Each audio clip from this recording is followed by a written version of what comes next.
গল্প শুরুতেই গল্পের ফিল্মের লিড লুমিয়াংকে দেখানো হয়। তার আজকে কলেজের প্রথম দিন ছিল, কিন্তু সে হান নামে একটি ছেলের কাছ থেকে লুকিয়ে কলেজে যাওয়ার চেষ্টা করছিল, তাও আবার এক দেওয়াল থেকে আরেক দেওয়ালে টপকে টপকে। লুমিয়াংটা আমাদেরকে বলতে থাকে যে হান হলো আমার প্রতিবেশী, আরেক হিসেবে ও আমার ভাই হয়। আসলে আমরা দুজনে ছোটবেলা থেকে একসাথে বড় হয়েছি, একসাথে সব পড়াশোনা করেছি, একসাথে সব ধরনের কাজকর্ম করেছি, কিন্তু আমার প্রতিবেশী সবাই তো আমার ভাই হানের পরিচয়টা নিয়ে আমাকে সবাই চিনতে পারে, কিন্তু আমার যে একটা নিজের পরিচয় আছে সেটা কেউই জানে না, আর সেটা কেউ জানতেও চায় না। হানের বোন হিসেবে আমাকে সবাই চিনতে পারে, আর আমাদের সব ধরনের কাজের মধ্যে সবাই তো হানের ট্যালেন্ট নিয়ে অনেকটা প্রশংসা করতো, আর আমার প্রশংসা তো কেউ করতো না। এজন্য আমি চাইছি যে কলেজের মধ্যে আমি একাই যাব, আর ওই হানের সাথে আমার ভাই বোনের যে সম্পর্ক রয়েছে এটা আমি লুকিয়ে রাখবো। এরপরে আমরা দেখতে পাই লুমিং যখন আরেকটা দেওয়াল টপকে যাবে তখনই সে অ্যাক্সিডেন্টালি ভাবে পড়ে যাচ্ছিল, আর তখনই সেখানে এই গল্পের মেন লিড হান এসে তাকে ধরে ফেলে। আর এই হানের কথা এতক্ষণ ধরে লুমিং বলছিল। হান তো লুমিংকে বলে যে কি হয়েছে, তুমি আজকে আমাকে ইগনোর করছো কেন?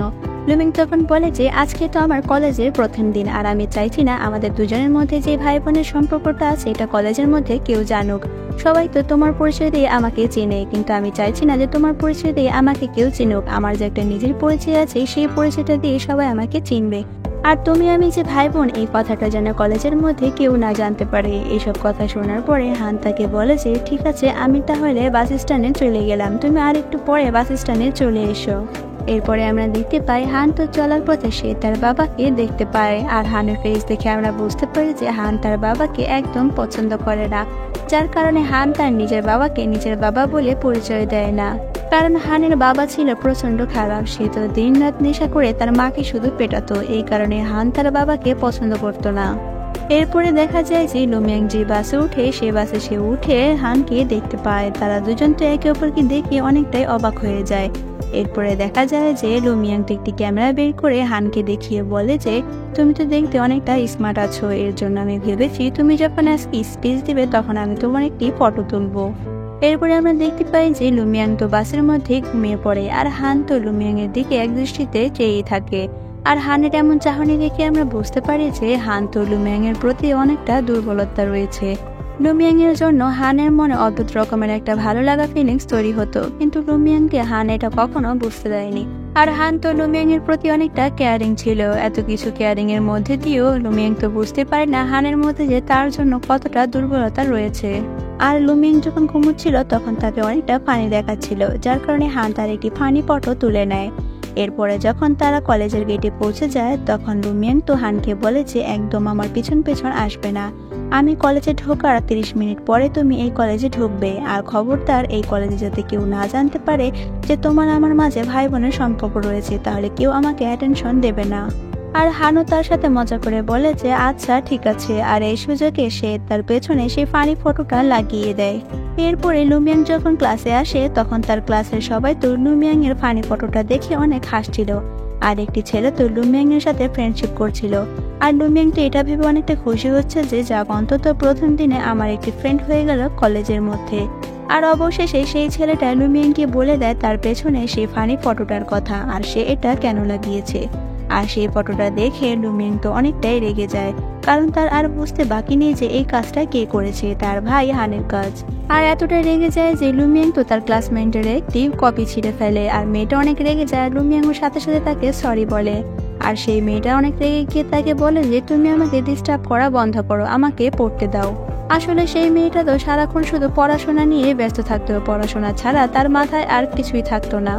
এরপরে দেখা যায় কলেজে নতুন স্টুডেন্টদেরকে ওয়েলকাম জানানোর জন্য হান সবার প্রথমে ওয়েলকাম স্পিচটা দিচ্ছিল, আর হান ছিল কলেজের টপার, এর জন্য সে সবার প্রথমে স্পিচটা দিচ্ছিল।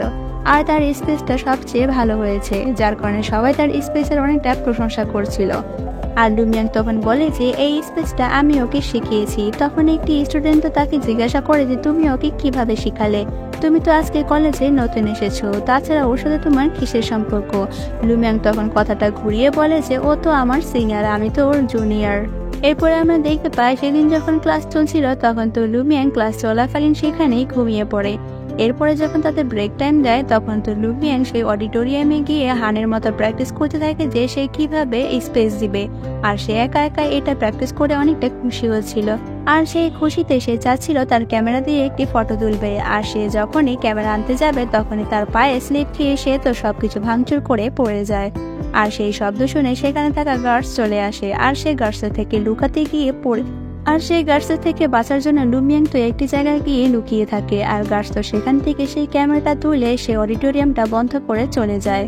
আর হান তো গার্ডসের হাতে ক্যামেরাটা দেখে সে চিনতে পেরে যায় যে এটা তো লুমিয়াং এর ক্যামেরা। আর সে গার্ডসকে বলে যে এটা আমি অডিটোরিয়ামে ভুলে ফেলে চলে এসেছিলাম। আর গার্ডস তাকে সেটা দিয়ে দেয়।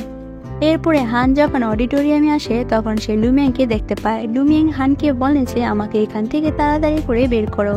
কিন্তু হান তো লুমিয়াংকে দেখে অনেকটা মজা পাচ্ছিল, কারণ তাকে অনেকটা ফানি লাগছিল, যার কারণে সে তার এই সুযোগে কিছু ফটো তুলে নেয়।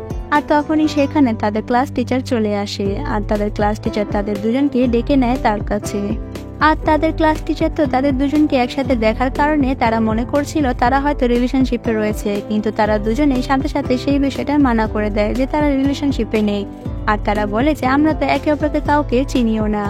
আর ক্লাস টিচার তো তাদের ভর্তি ফর্মটা চেক করে দেখে যে তাদের দুজনের বাবার নাম একই আর তাদের পরিচয়পত্র সবকিছুই একই রয়েছে। আর সে মনে মনে ভেবে নেয় যে তারা দুজনে হয়তো ভাই বোন। আর বলে যে লুমিয়াং যেহেতু অডিটোরিয়ামে ভাঙচুর করেছে এর জন্য তাকে পানিশমেন্ট হিসেবে 7 দিন ওয়াশরুম পরিষ্কার করতে হবে, এটাই তার পানিশমেন্ট। এরপরে তারা দুজন যখন সেখান থেকে বের হয় তখন তো লুমিয়াং হানকে দোষারোপ করছিল আজকে যা যা কিছু হয়েছে ওর জন্যই হয়েছে। আর তখনই সে স্লিপ খেয়ে পড়ে যায়। আর হান তাকে ওঠায়। লুমিয়াং তো এতেও হানকে দোষারোপ করছিল যে সে তার ব্যাড লাক। আর হান তো লুমিয়াং এর সুচটা বেঁধে দিচ্ছিল। আর তখনই সেখানে সেই ক্লাসমেট চলে আসে। সেই ক্লাসমেট মেয়েটা তো তাদের দুজনকে এমন অবস্থায় দেখে সে নিজে ডাউট করতে থাকে যে তাদের দুজনের মধ্যে কিছু একটা সম্পর্ক তো রয়েছে। আর এরই সাথে গল্পের প্রথম এপিসোডটি এখানেই শেষ। Thanks for watching.